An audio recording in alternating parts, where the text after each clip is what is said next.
Recently, a student uprising broke out in Shijiazhuang, Hebei, causing a stir among authorities. The incident has been classified as a political event, drawing attention from all sectors. On June 12th, Hebei Foreign Studies University announced a delay in the summer break, sparking strong dissatisfaction among students. Originally, the break was set for the end of June, but due to a visit from foreign guests in July, with the art college students performing, the school unexpectedly decided to push the break to mid-July. The announcement quickly spread widespread unrest among students. They began posting protests on social media. Some students believe the delay was an attempt to allow the school's stores to make more money. On the evening of June 12th, students escalated their protests. Over 1,000 gathered at the school square, demanding the break go ahead as originally planned. Led by a male student holding a loudspeaker, they chanted "Holiday, holiday," creating a powerful scene. The students named the protest the 612 uprising and referred to the student leading the chants as the thermos hero. During the protest, a school leader came out to talk with the students. Some students criticized the leader for not giving a direct answer, but there was no indication that their school planned to change the decision to delay the break.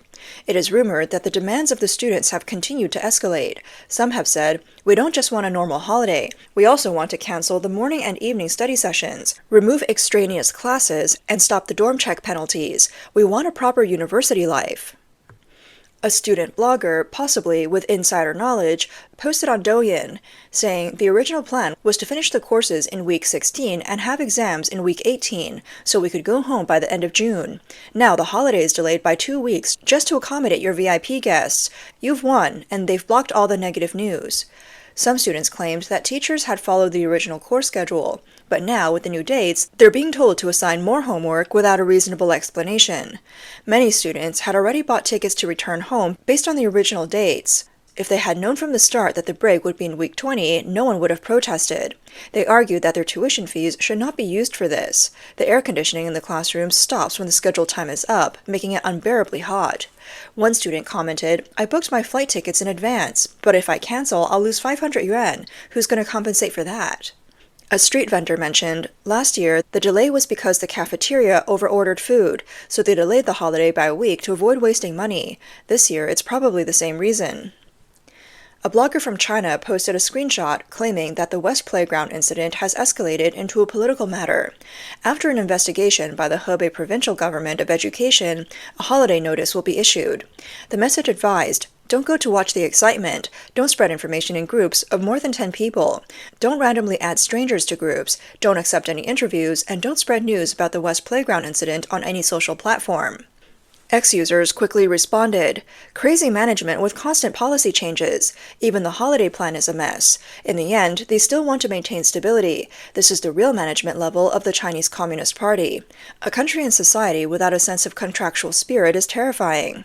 Students have awakened and are no longer enslaved by the system. Seeing this kind of student action makes me believe China still has hope." Recently, there have been several protests in China, but due to strict news control by the authorities, very little information has reached the outside world. On the evening of June 3rd, a large-scale student protest took place at Changning Shanyu School in Hengyang, Hunan Province. Hundreds of senior high school students surrounded police cars and shouted slogans like "Expel from school, refund money." Afterwards, the police stormed the campus and forcefully arrested students. According to students with insider knowledge, the event was a spontaneous activity intended to relieve the stress of the upcoming college entrance exam. However, the school reported the incident to the police, who later entered the campus and arrested 3 students they identified as the organizers. The news quickly spread, and the students formed a human chain to block the police cars, demanding the release of the students. Ultimately, the police forcibly dispersed the students and arrested the 3. Videos and student descriptions from the scene show that the police actions were particularly forceful.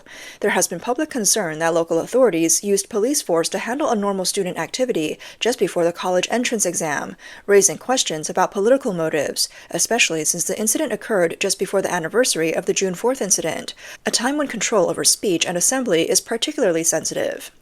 Insider students revealed the background of the incident involving the Hengshui group calling the police.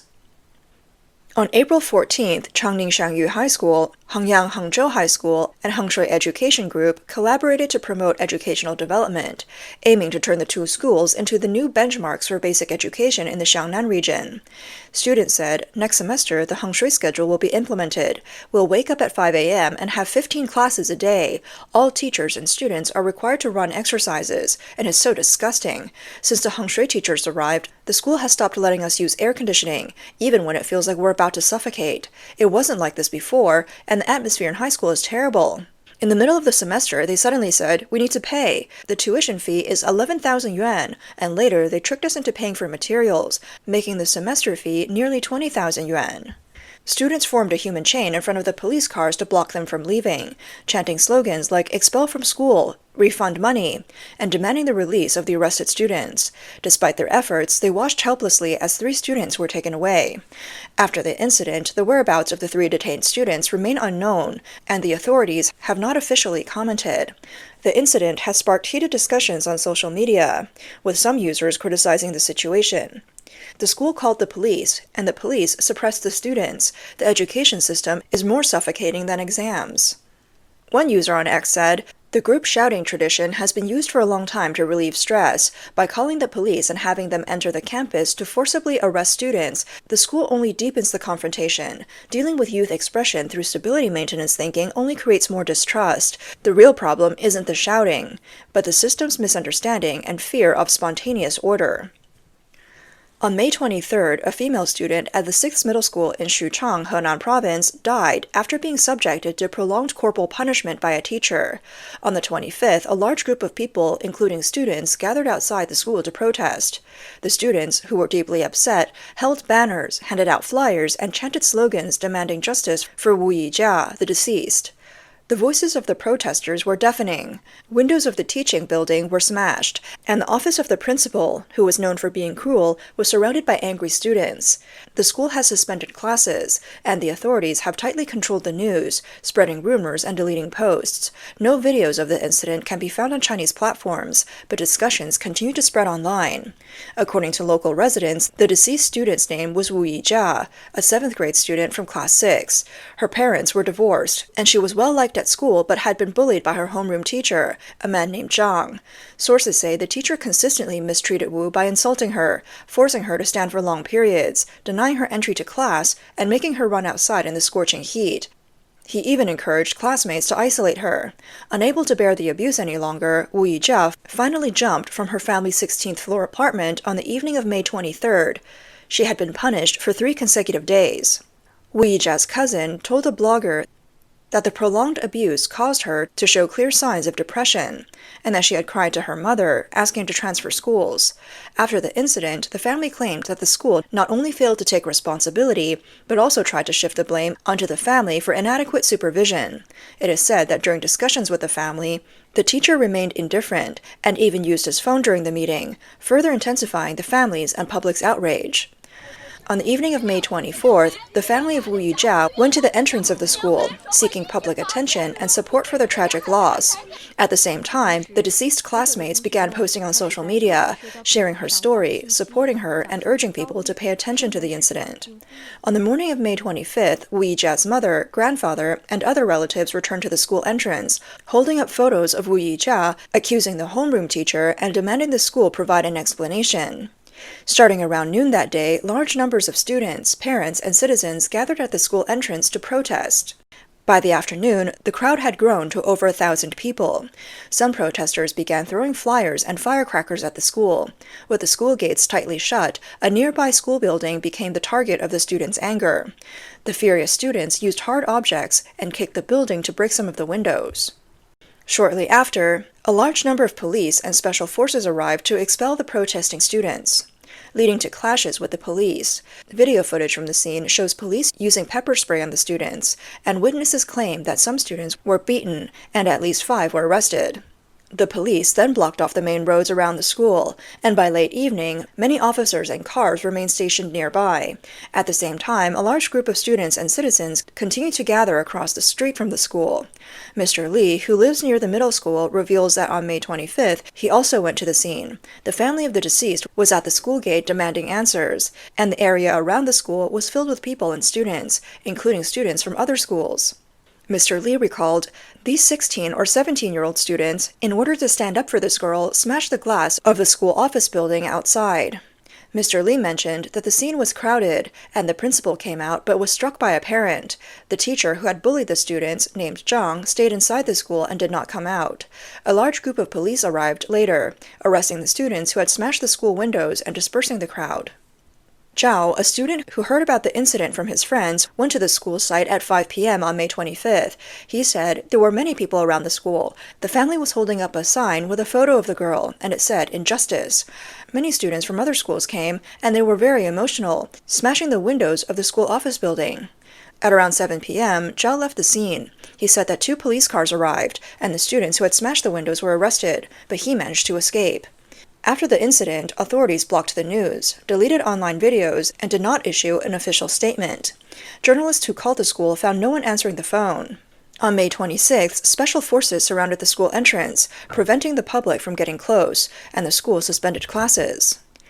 On the morning of May 26, Wu Yijia's father, allegedly under pressure from local authorities, released a video. He said, "The cause of the incident has been clarified. Relevant departments have handled the matter properly, and we thank everyone for their concern.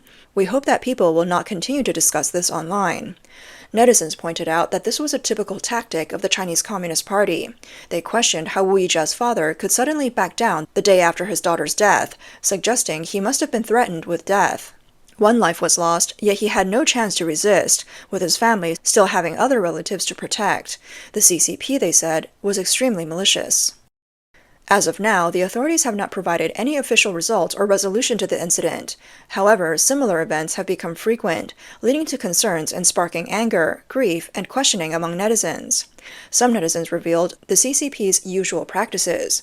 First, they spread false information. Second, they shut down the internet and silence people by deleting posts. Third, they warn and intimidate netizens by catching those who spread what they consider false rumors. Many netizens said, in this system, the lives of the people are as worthless as ants. If the system is not changed after protests, things just return to the way they were. All the social misfortunes come from the CCP. Earlier this year, a large-scale public protest erupted in Pucheng County, Shanxi Province. Tens of thousands gathered at the school gate to demand answers. The police suppressed the crowd, leading to intense clashes. This protest, the largest since the 2022 anti-lockdown and anti-authoritarian protests, began after a vocational education center student, Dang Changxin, mysteriously fell to his death on January 2nd. Before his death, he was suspected of being a victim of bullying. The local government and school attempted to block information and prevent the victim's family from uncovering the truth. One local resident described the chaotic scene. More than 10,000 people participated, and many students were beaten. The public became increasingly angry and began throwing stones at the police. Police held shields to defend themselves, but some protesters used fire extinguishers to push the police back. In the end, the angry crowd attempted to overturn a police vehicle.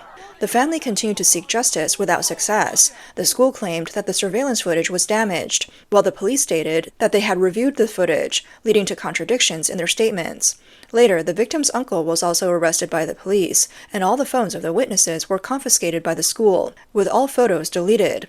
As the incident spread and gained traction online, it escalated into a large-scale public protest. In recent years, more and more students and young people are beginning to recognize the true nature of the Chinese Communist Party. Eric, who is part of Gen Z, grew up in a CCP family. He posted a story about it, which has drawn attention and sparked hope for the youth in China. Eric comes from a CCP family, his father being a local CCP official. From a young age, he was rebellious and disliked being forced to wear the red scarf or sing revolutionary songs. He also learned about many of the CCP's atrocities and internal affairs from his father. In 2019, after supporting the Hong Kong anti-extradition protests, he and his new wife were arrested. His father used his connections and money to get him released. In 2020, when the COVID-19 pandemic broke out, Eric filmed the harsh lockdown process and the public's resistance, posting the videos to his WeChat moments. As a result, he was arrested again. This time, after being brutally beaten by the police, he was sent to a psychiatric hospital, where he was subjected to drug-induced torture. His father again used his connections to get him out. In 2022, when the Shanghai White Paper movement erupted, Eric recalled, "On the first day, students in Shanghai shouted, 'Xi Jinping stepped down, the Communist Party stepped down.' The next evening, we gathered in front of a church, all holding white paper. By the third day, the entire church was sealed. All stationery stores required ID to buy A4 paper or white paper.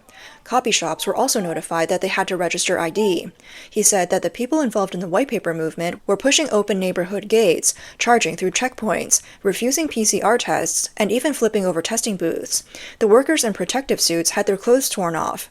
People discarded their masks. It felt as though the CCP could not hold on much longer. Public sentiment had become too strong to suppress." After the White Paper movement, lockdowns were suddenly lifted across many regions. Eric believes that the CCP could no longer withstand the pressure of public opinion and had reached its limit of control. If the lockdowns had continued, the CCP might have collapsed at that point. In 2024, Eric began to tattoo symbols of the tank man from the Tiananmen Square massacre and the White Paper movement on his back. He often took opportunities to reveal his back in public places. In March of this year, police suddenly showed up at his door, arresting him and his wife for 2 days. After being released, he received news that he was about to be placed under exit control, meaning he would no longer be able to travel abroad. As a result, he and his wife fled China that same day and eventually arrived in New Zealand. At this year's June 4th memorial gathering in New Zealand, Eric shocked the audience by revealing his striking back tattoo. He stated that the Chinese economy had collapsed after the pandemic, and the CCP's claims of recovery and achievements were all lies. He shared that many people his age are still working within the system. Some courts haven't paid salaries for 6 months, and some units have promised to try for 3 months, at least 2, because they simply have no money left. Local finances are already depleted. He revealed that local governments are desperately issuing fines because they can't even pay public servants' salaries anymore. He emphasized that every CCP member is either guilty or an accomplice. While one individual may not be able to change much, at least they can choose not to participate in wrongdoing. He firmly believes that the CCP's time has come, and that it can't last much longer.